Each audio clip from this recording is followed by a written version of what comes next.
You actually did it? You went behind my back and cut your body open against my word? My mother's voice shattered the silence of the kitchen, her face contorted in a mask of religious fury as she waved the insurance letter in my face. I didn't look up from my phone, my thumb steadily scrolling through a digital bank statement. You said no, Mother, I replied, my voice as flat as a dial tone. I chose to live. Your permission wasn't part of the surgery requirements. She stood there, trembling with a rage she couldn't name, while I simply felt nothing. I spent 25 years being a ghost in my own life, terrified of my mother's voice and my father's silence. When the specialist told me the tumor in my breast was growing, my mother told me to pray it away. When I told her I was scared of dying, she told me I didn't have enough faith. She even stole my stimulus check to keep me trapped under her roof. She thought she had won. She thought I was still that scared little girl. She was wrong. I've spent the last 3 months building a digital fortress and a secret medical plan that she never saw coming. If you were told your life was a sin because you wanted to survive, what would you do? Would you stay and suffer, or would you disappear? If you were in my shoes, what would you do? Type 1 if you would try to reconcile one last time for the sake of family, or type 2 if you would cut the cord and never look back. Let me know in the comments. And if you haven't subscribed yet, hit that button now, because what I did next changed everything. The examination room was so quiet I could hear the faint, rhythmic hum of the fluorescent lights overhead. It was a sterile, unforgiving sound that filled the gaps between my own steady breaths. I sat on the edge of the table, the crinkle of the sanitary paper beneath me sounding like a series of small, sharp gunshots in the stillness. I wasn't shaking. My hands were folded neatly in my lap, my knuckles pale but still. I had spent 25 years learning how to turn myself into a statue whenever the world became too loud. Dr. Miller didn't look at me at first. She kept her eyes fixed on the high-resolution monitor, her glasses reflecting the grayscale images of my chest. She clicked a mouse, click, click, click, and the sound echoed off the white tile walls. On the screen, the shadow was no longer a neat, contained circle. It had become jagged, reaching out like a dark star. It was now 3.2 centimeters. It had grown nearly 40% since my last scan.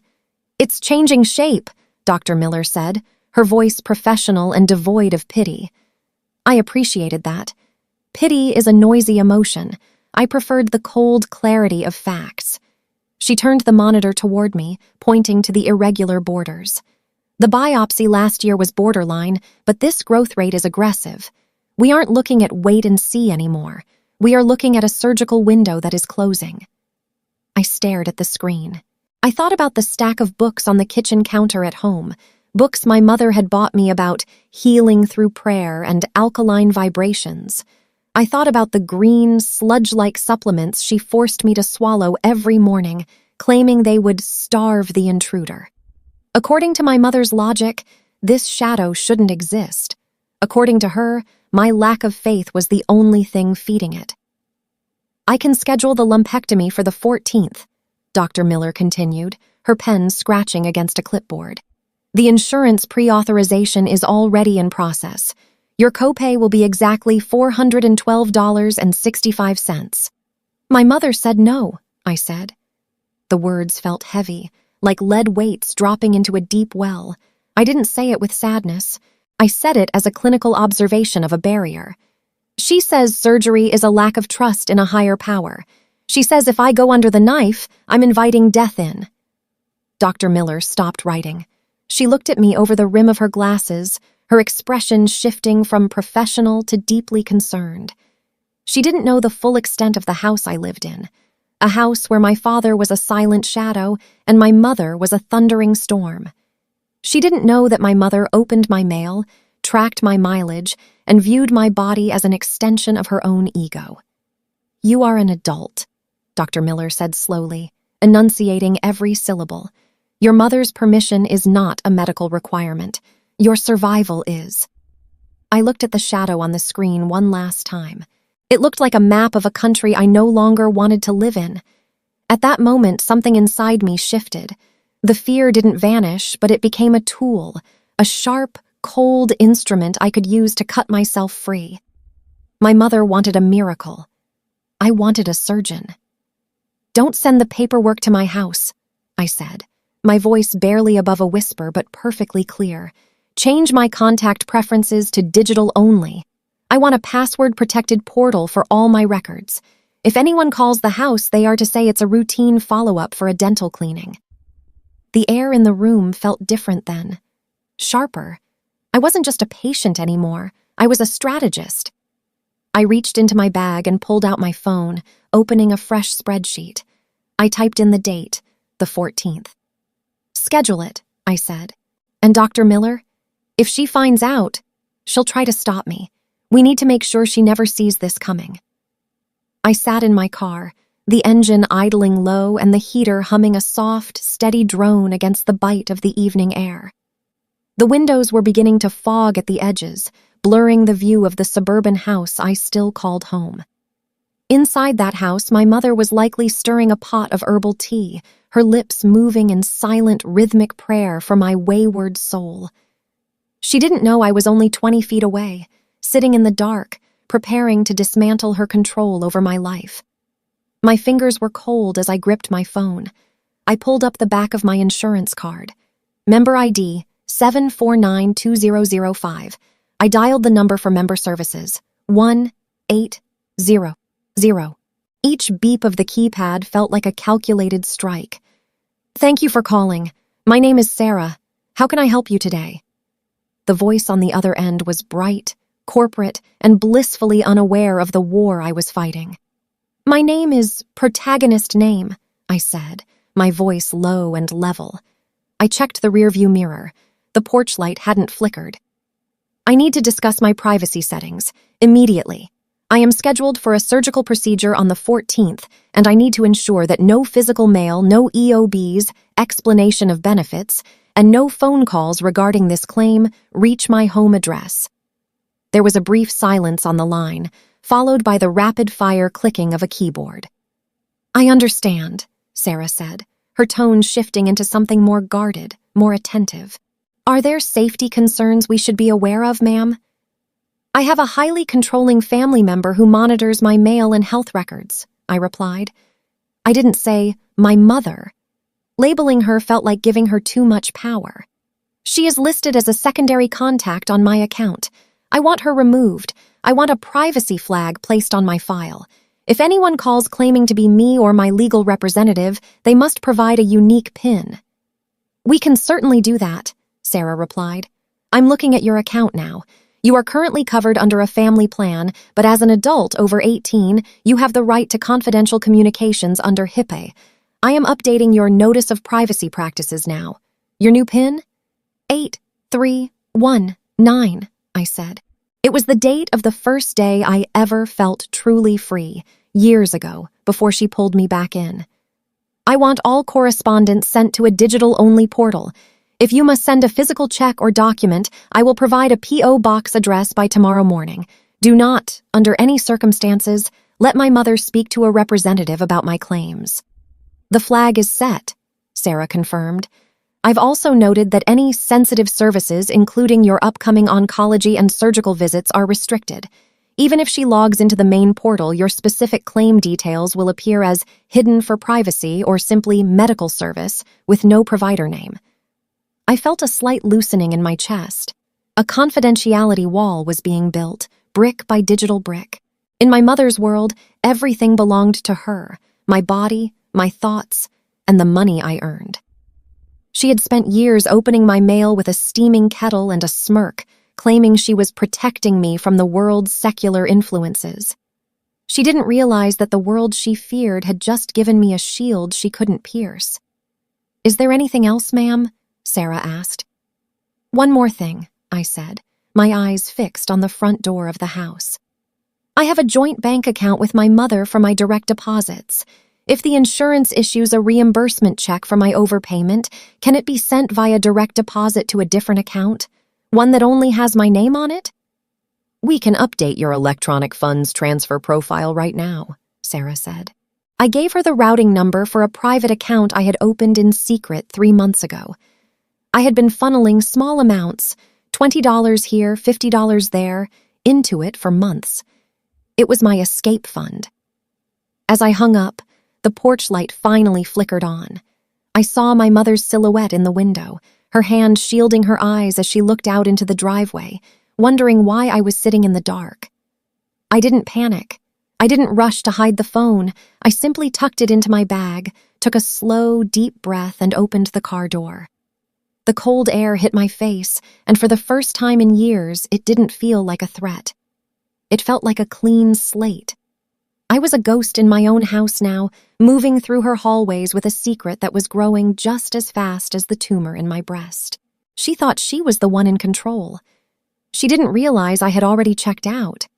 The smell of burnt sage and over-steeped herbal tea always clung to the kitchen curtains, a thick, cloying scent that my mother believed cleansed the air of negativity. To me, it just smelled like the slow decay of my autonomy. I sat at the small wooden table, my fingers tracing the grain of the wood, waiting for the tea kettle to whistle. It was a Tuesday morning, the day the government stimulus checks were scheduled for deposit. My mother sat across from me, her eyes hidden behind the steam of her mug. She looked peaceful, almost saintly in her quilted robe. But I knew better. I had already checked my banking app under the table.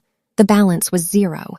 "The government sent the relief funds today," I said, my voice as steady as a heart rate monitor. I didn't look up. I didn't need to. I could feel the air in the room thicken. $1,200. It was supposed to go into our joint account. I heard the soft clink of her spoon hitting the porcelain. She didn't flinch. She didn't even look guilty. She simply took a slow, deliberate sip of her tea before speaking. "I took care of it," she said, her voice dripping with a terrifying kind of maternal sweetness. "I moved it into my personal savings. You don't need to worry about the burden of that money, especially not with your condition. Money is a tether to the material world, and right now, you need to be focused on the spiritual one." I felt my jaw tighten, but I didn't let my expression change. $1,200. That was my recovery fund. That was my escape tax. She hadn't just taken money, she had stolen my safety net. "That money was issued to me," I replied. I kept my sentences short. It was meant to help with my expenses, my medical bills, my health. "Your health is in God's hands, not in a government check," she snapped, the sweetness momentarily replaced by the sharp edge of her religious fervor. She leaned forward, her eyes narrowing. "Besides, you live under my roof, you eat my food, you use my car. Consider it a contribution to the household that has been carrying your weight while you've been sick. I am protecting you from your own impulsiveness." In the corner of the room, my father, the man I now thought of only as the sperm donor, continued to read his newspaper. He didn't look up. He didn't say a word. The crinkle of the paper, snap, snap, was the only defense he ever offered me. He was a master of the middle ground, a man who viewed his daughter's slow financial strangulation as a private matter between a mother and her child. I looked at my reflection in the dark surface of my tea. I saw a woman who was supposed to be a victim. I saw the daughter she thought she could break. But beneath the surface, I was doing math. I had $1,200 less than I had 5 minutes ago. My surgery copay was $412. My secret account had exactly $284. I was in the red. I didn't scream. I didn't demand the money back. I knew her patterns. If I fought, she would simply dig in deeper, labeling my anger as demonic influence. Instead, I took a sip of the bitter tea.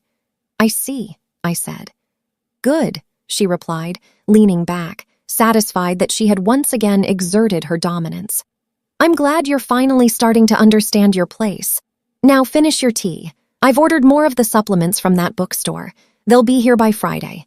We're going to get that growth out of you the right way." I closed my eyes for a second. The silence in the kitchen was heavy, broken only by the rhythmic tick-tick-tick of the wall clock. In my mind, I wasn't in the kitchen anymore. I was back in the insurance portal looking at the privacy flag I had set. She thought she had stolen my future, but she had only stolen my silence. By taking that check, She had removed the last shred of guilt I felt about what I was going to do next. Every cent she took was another reason to leave. Every prayer she weaponized was another reason to trust the surgeon's blade. I stood up, moving with a grace that surprised even me. My body felt light, despite the tumor, despite the betrayal. "Where are you going?" she asked, her voice sharp with suspicion. "To the library," I lied, my voice perfectly flat. "I need some quiet, to think about what you said." She nodded, a smug smile touching her lips. She thought she had won. She didn't realize that as I walked out that door, I wasn't going to the library. I was going to the bank to open a new solo account, one she would never find and one she could never touch. The war had officially moved from the spiritual to the financial, and unlike my mother, I wasn't praying for a win. I was planning for one. The dental office smelled of high-grade fluoride and the sharp, metallic scent of sterilized equipment. It was a clean, white-walled sanctuary that usually offered me a brief escape from the suffocating atmosphere of my mother's house. Dr. Eris had been a close family friend since before I was born. She was one of the few people my mother trusted, mostly because she shared the same rigid social circles and attended the same weekend services. I sat in the reclined chair, the overhead light a blinding sun that forced me to squint. Dr. Eris adjusted her mask, her eyes crinkling with a kindness that felt heavy and misplaced. She had been poking at my gums for 20 minutes, but her movements were slower than usual. "You look tired," she murmured, her voice muffled by the blue fabric. "And you've lost weight since your last cleaning. 6 pounds, to be exact. Are you sleeping at all?" I stared at a small water spot on the ceiling tile. "I'm fine, just a lot on my plate." She sighed, a sound that carried the weight of someone who knew too many family secrets. "I heard about the health issues. Your mother is very concerned. She says you're struggling with some personal choices." I didn't answer. I knew exactly what personal choices meant in my mother's vocabulary. It was code for disobedience.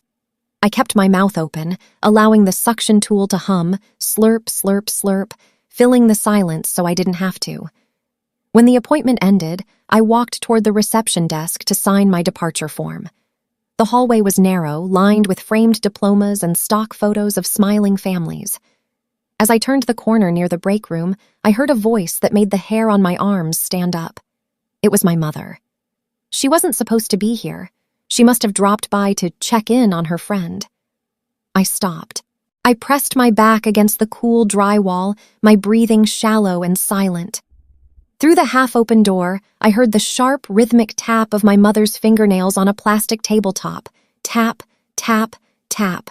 "I honestly don't know what to do with her anymore," my mother was saying. Her voice wasn't the sweet, maternal tone she used in public.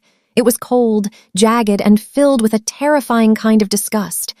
"She's brought this on herself, all of it." "She's sick, Elena." Dr. Eris's voice was lower, defensive. "A tumor isn't a choice." "Isn't it?" my mother scoffed. I could practically see her rolling her eyes. "She doesn't eat the way I tell her. She spends her time reading those secular medical journals instead of the scriptures I leave on her nightstand. She's opened doors to things she shouldn't have. And the way she dresses, the people she talks to, it's no wonder her body is reflecting the state of her soul. This cancer, it's a physical manifestation of her lifestyle. It's her fault. If she'd just take the supplements I bought and humble herself, she'd be fine. But she's stubborn. She's fast." The word fast hung in the air like a foul odor. In her circle, it was the ultimate slur for a woman. She was slut-shaming her own daughter to a family friend, using my life-threatening illness as a weapon to assassinate my character. "She thinks she's so smart," my mother continued, her voice rising in pitch. "But she's just broken. I'm the only one trying to save her, and she treats me like the enemy. I told her no surgery. If she goes through with it, she's essentially telling God she doesn't trust his plan. I won't have that in my house." I didn't move. I didn't burst into the room and scream. I didn't cry. Instead, I felt a strange, icy calm settle over my heart. It was the same feeling I had in the insurance office. A click, a lock sliding into place. She wasn't just my mother anymore. She was a biological entity that was actively rooting for my decline to prove a point. She wanted me to remain sick so she could remain right. I looked down at my hands. They were steady. I reached into my pocket and felt the small plastic card of my new secret bank account. In that moment, the sting she intended for me turned into a catalyst. Her words were no longer arrows, they were data points. I waited until I heard their footsteps move toward the back exit. Then I walked calmly to the front desk, thanked the receptionist, and walked out into the sunlight. The air was crisp, and for the first time, I didn't feel the weight of her expectations. I had heard the truth of what she thought of me. It was a gift, really. It was the final permission I needed to stop caring about her. No. I got into my car, the car I paid the insurance for, the car she claimed was hers, and gripped the steering wheel. The 14th was only 5 days away. My fault, I whispered to the empty car. A small, dry laugh escaped my throat. Fine. If the cancer is my fault, then the cure will be my victory. I put the car in gear and drove away, leaving her voice and her sacred supplements behind in the dust. The dashboard clock glowed a cool digital green, 5:15 in the morning. The neighborhood was submerged in a heavy pre-dawn mist that clung to the windshield like a damp shroud. Inside the house, my mother was likely still asleep, her Bible tucked under her pillow, dreaming of a daughter who didn't exist. I didn't leave a note. I didn't leave a trail. I simply reversed the car down the driveway, the gravel crunching softly under the tires, crunch, crunch, crunch, sounding like breaking bone in the silence. The hospital was a fortress of glass and steel rising out of the fog. It was the only place in the world where my mother's voice couldn't reach me. I walked through the sliding glass doors, the burst of recycled, climate-controlled air hitting my face like a reset button. "Name and PIN, please," the receptionist said. She didn't look up from her screen. "Protagonist name, PIN 8319, I replied. My voice was a flat line. I felt my pulse at my wrist. 72 beats per minute, steady, clinical. Within 20 minutes, I was stripped of my civilian clothes and draped in a thin, pale blue hospital gown. It smelled of industrial laundry detergent and ozone. I sat on the edge of the gurney in the pre-op bay, the thin fabric offering no warmth, but for the first time in years, I didn't feel exposed. I felt protected by the bureaucracy of medicine. A nurse named Holloway approached with a tray. She was efficient, her movements practiced and devoid of the frantic energy that defined my home life. She checked my wristband, her fingers cool against my skin. "We're starting the IV now," she murmured. "Just a small pinch." I watched the needle slide home. I didn't flinch. I watched the clear saline solution begin to drip. 1, 2, 3, moving through the plastic tubing and into my vein. It felt cold, a thin trail of ice mapping its way up my arm. I welcomed it. It was the first thing in a long time that my mother hadn't tried to bless or cleanse. "The surgeon will be in shortly," Nurse Holloway said, adjusting the height of my bed. She paused, looking at my chart. "I see here you've requested no visitors in the recovery suite and no calls to the primary household. Is that still correct?" "Yes," I said. "I am my own emergency contact. If anything happens, the instructions are in the digital file." "And no next of kin in the waiting room?" she asked, her brow furrowing slightly. "No," I said, looking her directly in the eye. "I am here alone because I chose to be." She nodded slowly, a flicker of understanding passing through her gaze before she pulled the curtain shut. The sound of the plastic rings sliding across the metal rod, zip, zip, zip, created a private world of 3 square feet. Dr. Miller appeared a few minutes later, her surgical cap already in place. She looked like a technician preparing to repair a complex machine. She went over the numbers one last time. 3.2 centimeters, she said, her voice muffled slightly by her mask. "We're going in for a clean margin. The risk of complication is less than 1%. In my 20 years of practice, I have never lost a patient during this procedure. You are in excellent hands." 1%, I whispered. In my mother's house, 1% was an opening for a miracle or a curse. In this room, 1% was a statistical irrelevance. I thought about the books my mother had given me, the ones that claimed my body was a temple that shouldn't be defiled by steel. I realized then that my body wasn't a temple. It was a home, and it was currently occupied by an intruder that my mother had invited to stay. "Are you ready?" Dr. Miller asked. "I've been ready since the day I realized my survival was an act of rebellion," I said. They began to wheel the gurney toward the operating theater. The ceiling lights passed over me in a rhythmic strobe. Flash, dark, flash, dark. The air grew colder. The smell of antiseptic intensified. We passed through the double doors, and the world narrowed down to the bright, circular lights of the OR. A mask was placed over my face. It smelled faintly of sweet chemicals. "Count down from 10, a voice said. 10. I thought about the car keys I'd need to hide. 9. I thought about the $1,200 my mother thought she'd kept. 8. I thought about the silence that was about to become my greatest weapon. 7. By the time I reached 6, the shadows were gone. There was only the cold, beautiful nothingness of the anesthesia. For the first time in 25 years, I was finally, truly, out of her reach.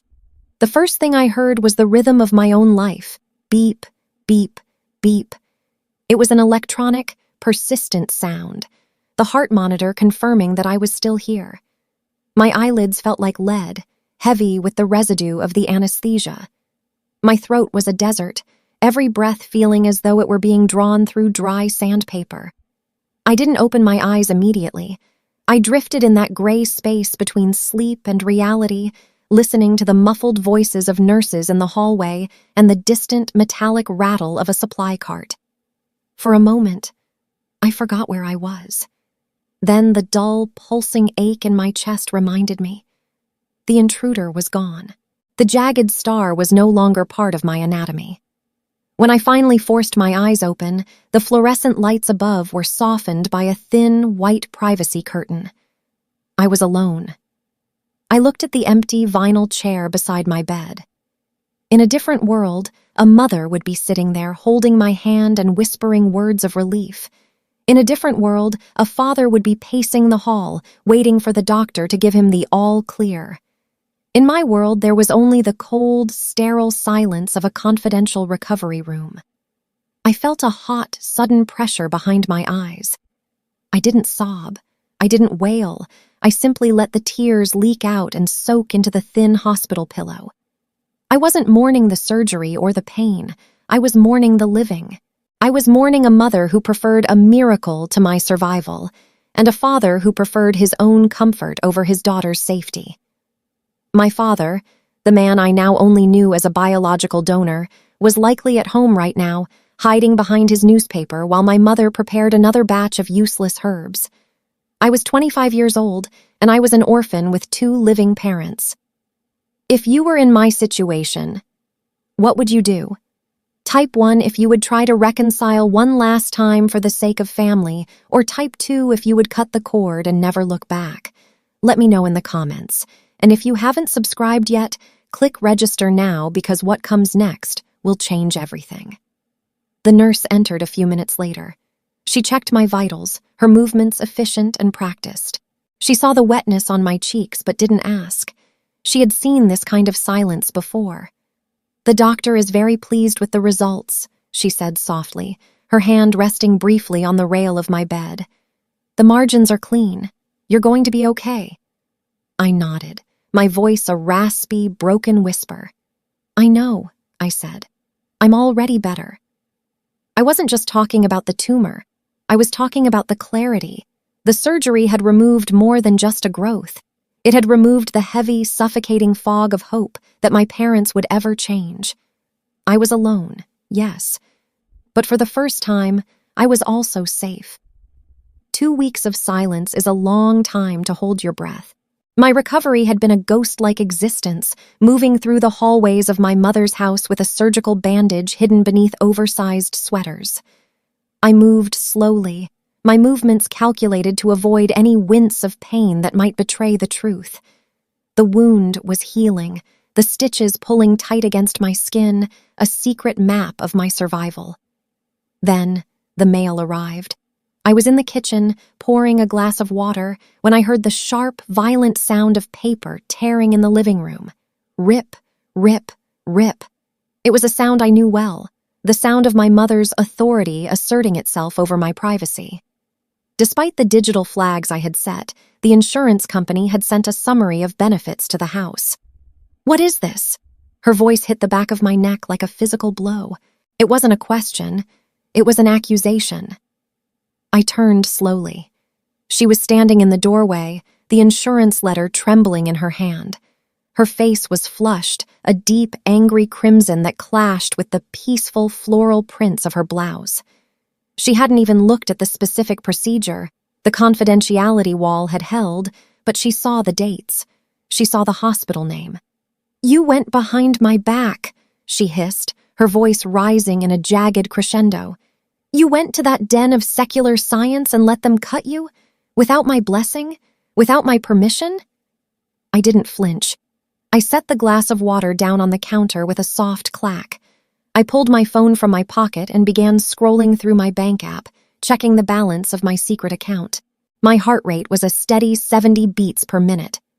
"Why?" she screamed, stepping into the kitchen. "Why would you do this to me? To your family? To your faith?" I finally looked up. I didn't maintain eye contact for long. I looked at her chin, a trick I'd learned to remain detached. "Because you said no," I said. My voice was a flat, emotionless line. "I wanted to live. You wanted a miracle. I decided not to wait for yours." "That doesn't justify it," she shrieked, her voice carrying through the thin walls, likely reaching the neighbors.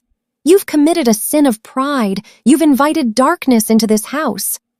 She realized she couldn't see the details of the surgery on the paper, which only fueled her hysteria. She demanded to know exactly what they had done. I didn't answer. I simply went back to my phone, my thumb swiping across the screen as if she were a background noise I had finally learned to mute. "I will deal with you later," she spat, her breath smelling of that bitter herbal tea. "This isn't over. You think you're so independent, but you're still under my roof. You're still using my car. You're still mine." She turned and marched out, the floorboards groaning under her weight. I heard her pick up the landline in the other room, already calling her side of the family to spread the news of my unacceptable betrayal. In the corner of my eye, I saw my father's shadow in the hallway. He had been standing there the whole time, a silent witness to the assault.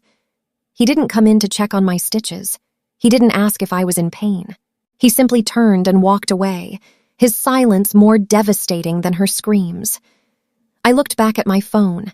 I had 3 more days of packing to do.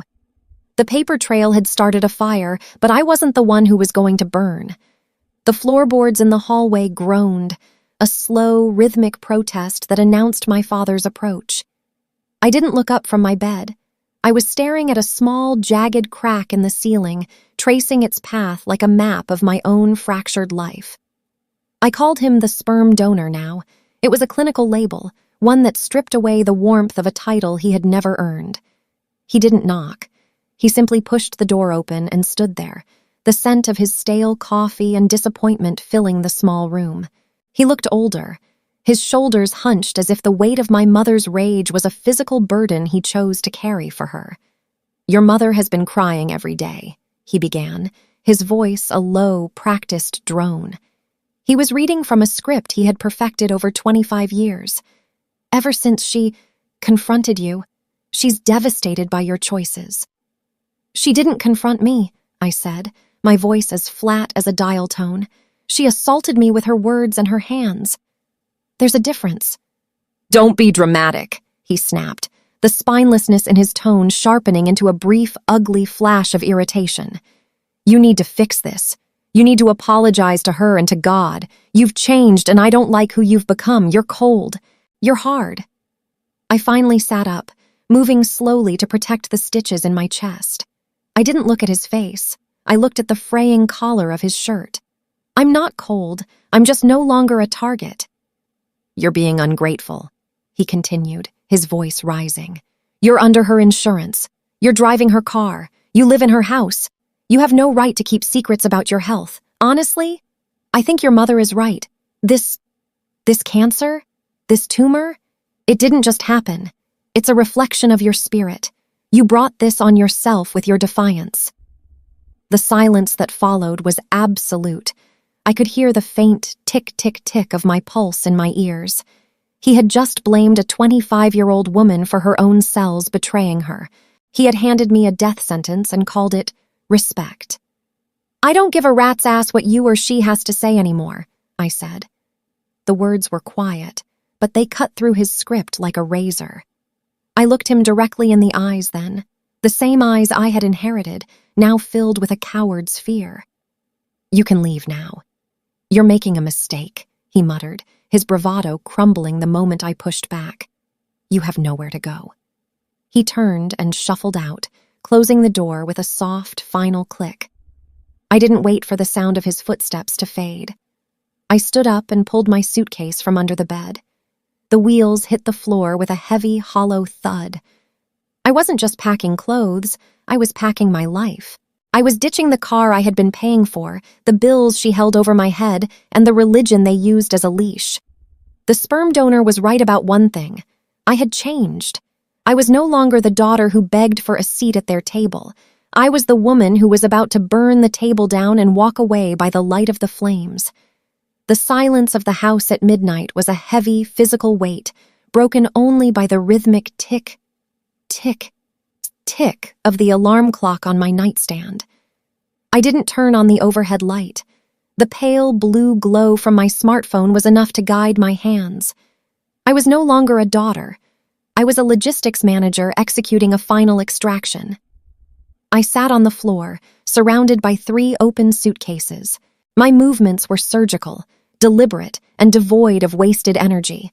I wasn't packing memories, I was packing utility. 6 pairs of scrubs, my laptop, the legal documents I had spent months hiding under the floorboards. I opened my escape spreadsheet one last time. Item 1, the car. I had paid every monthly installment of $342 for 3 years, but the title was in her name. To her, it was a leash. To me, it was now a hollow metal shell. I reached into my pocket, pulled out the silver key fob and set it on the empty desk.